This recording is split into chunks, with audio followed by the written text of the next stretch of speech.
press the bell icon on the YouTube app and never miss another update. বিভিন্ন স্বাগতম জনাইছো আপোনাক। হয় হয় শ্ৰদ্ধা জনাইছো নিউজ 18ৰ সমগ্ৰ পৰিয়ালবৰ্গলৈ আৰু এতিয়া মোক চক্ৰপাণী পৰাশৰে আপোনালোকৰ মাজলৈ মাতিছে। একেবাৰে মই একেবাৰে কটীয়ামতীয়া মানুহ, আপোনালোকে দেখিব জানো দল গ'লে হয়। যিজন সাংবাদিকে মাতিছে মই নগ'লেও নহয়। নৱপ্ৰজন্মৰ একেবাৰে কম বয়সী আৰু একদম একেবাৰে সফল যিজন সাংবাদিক আমাৰ মাজত আছে আজি, এইজনে হ'ল চক্ৰপাণী পৰাশৰ।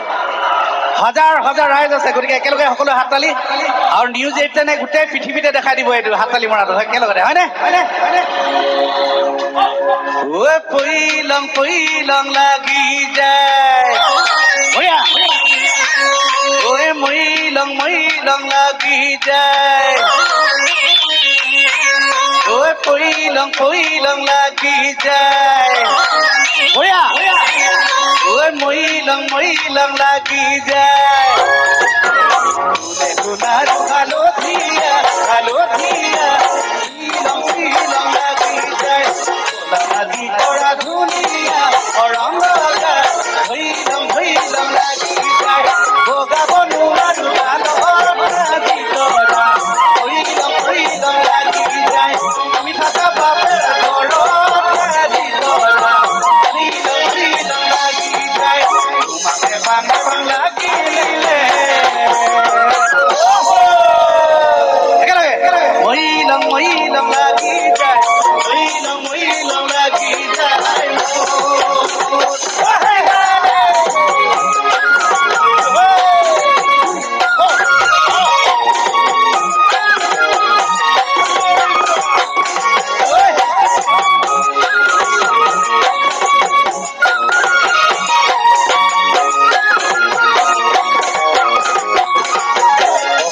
মতিৰা ধুনীয়া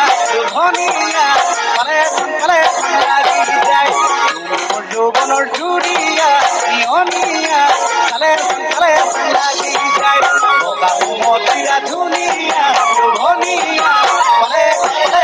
লাগি যায় যৌৱনৰ জুৰিয়া নিয়নীয়া পালে লাগি যায় থাকিব নোৱাৰো ঘৰত আজি ধৰা লাগি যায় সদায় মনত পৰি থাকে আজি ধৰা লাগি যায় তোমাকে পান লাগিলে ভাবিলে মইলং লাগি যায় মইলং লাগি যায়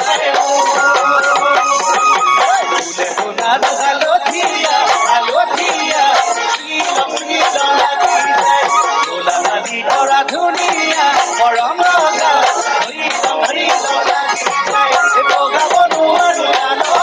লাগি কৰা মইলং লাগি যায় মইলং লাগি যায় মইলং লাগি যায়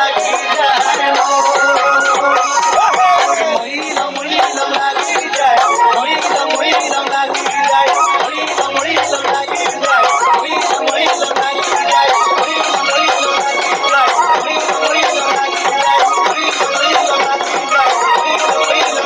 যায়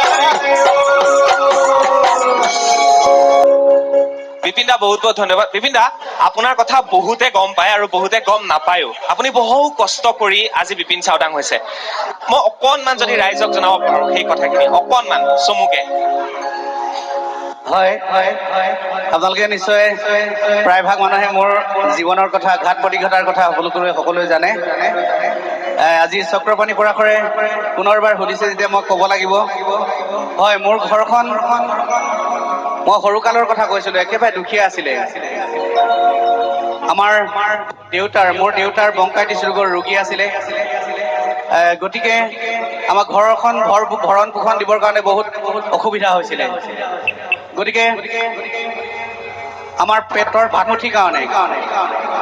আমাৰ মই আই বুলি কৈছিলো, মা বুলি কোৱা নাছিলো। আমাৰ আয়ে বিভিন্ন ঘৰে বহুজনৰ ঘৰে ধান বিচাৰি ভিক্ষা মাগি ফুৰিছিলে আৰু লগতে মাহঁতে ভিক্ষা মাগিবলৈ গৈছিলো মই। কোনো চাগে কল্পনা কৰিব নোৱাৰিব তেনেকুৱা এটা ঘটনা। যিখিনি মই জীৱনত পাই আহিছোঁ সৰুকালতে আচলতে দেউতাৰ অসুখীয়া হোৱা কাৰণে এইটো ঘটনা এইবিলাক কাহিনী হৈছিলে আমাৰ মাজত আমাৰ যিবিলাক মাটি ভেটি আছিলে সকলোবিলাক বন্ধক দি শেষ হৈছিলে ঘৰৰ যিবিলাক বাচন বাতি আছিলে সকলোবিলাক বন্ধক দি দিছিলে দেউতাই আমাক ভাত খুৱাবৰ কাৰণে অৱশেষত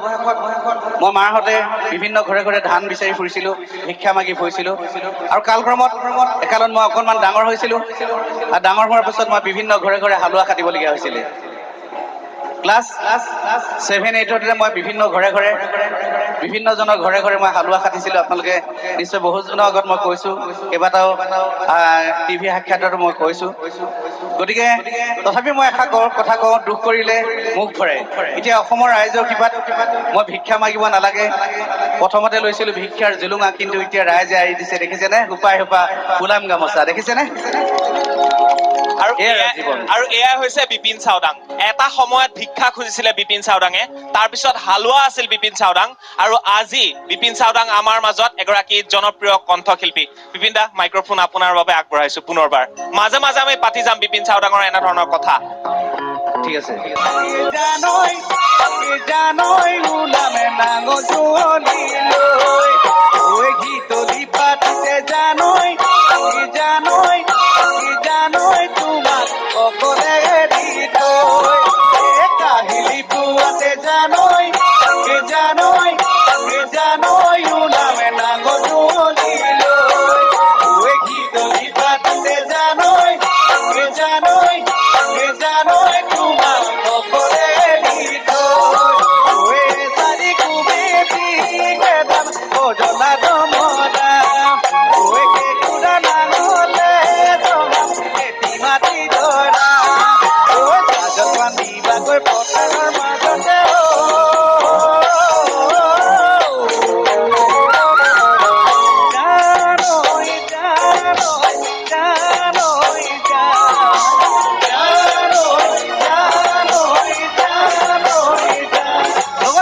কাহিলি পুৱাতে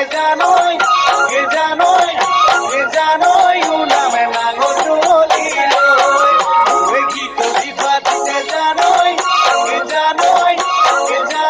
তোমাক অকলে এৰি থৈ ওই চাৰি কুবেতি কেদাম অজলা দমদা ওই কেকুৰা নাঙলে জমা খেতি মাটি ধৰা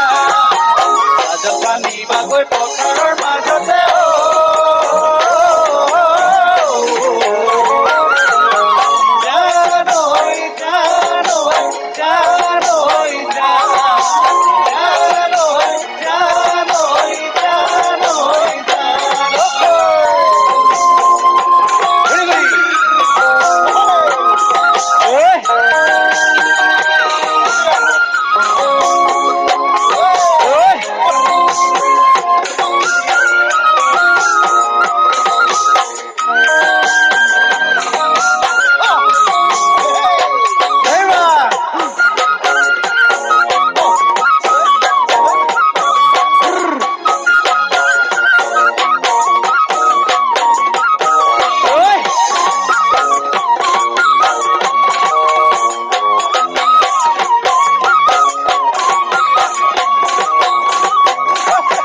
কঠিয়া বুলাই দিন জানই তোমাকে মুঠি কৰি ভূঞে ৰুয়ে যাবা জানই তুমি চাপৰি কঠিয়া বুলাই দিন জানই তোমাকে মুঠি কৰি ভূঞে ৰুয়ে যাবা জানই তুমি চাপৰি ওই ৰ'দ লিখিব তোমাৰ ৰঙা দুখনি ওই আবেগত উঠিব জানই হিয়া মোৰ তলি সৰুতে লাগিব তোমাতে সাৱতি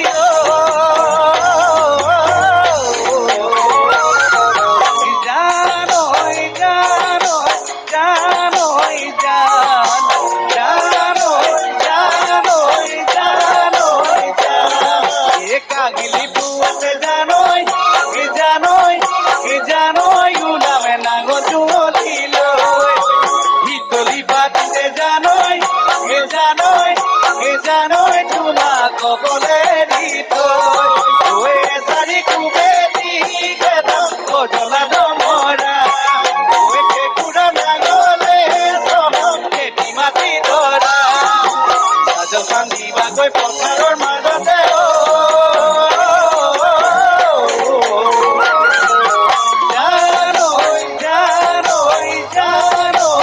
বিপিন চাওডাং কেইবাবাৰো জেললৈ যাবলগীয়া হৈছিল কিহৰ বাবে বাৰু আমি গম বহুতে পাওঁ বহুতে নাপাওঁ বিপিন দা কিয় কিয় আচলতে বহু দিনৰ আগতে মই এটা কেছেট কৰিছিলোঁ মুক্তিৰ গান আপোনালোকে নিশ্চয় গীতটো শুনিছিলে স্বদেশ আৰু স্বজাতিহকে আত্মবলিদান দি যোৱা সেই মহান শ্বহীদসকলক লৈ লিখিছিলোঁ আৰু স্বদেশত যিবিলাক ঘটনা ঘটি আছে তাক লৈ লিখিছিলোঁ আৰু আপোনালোকে জানে মোৰ আইক ভাল পাওঁ বুলিলে আনৰ আইক বেয়া পাওঁ বুলি কোৱা কথাটোতো সঁচা নহয় মই কেতিয়াও কোৱা নাছিলোঁ মোৰ অসমখনৰ মানুহখিনিক মই ভাল পাওঁ বুলি কৈছিলোঁ অসমৰ মোৰ স্বদেশত যিবিলাক ঘটনা ঘটি আছিলে সেইবিলাক কথা উল্লেখ কৰিছিলোঁ কিন্তু মোক ভাৰত চৰকাৰে নি পেলি ডিব্ৰুগড় জেলত বান্ধি থৈছিলে 3 মাহ দিন 3 মাহ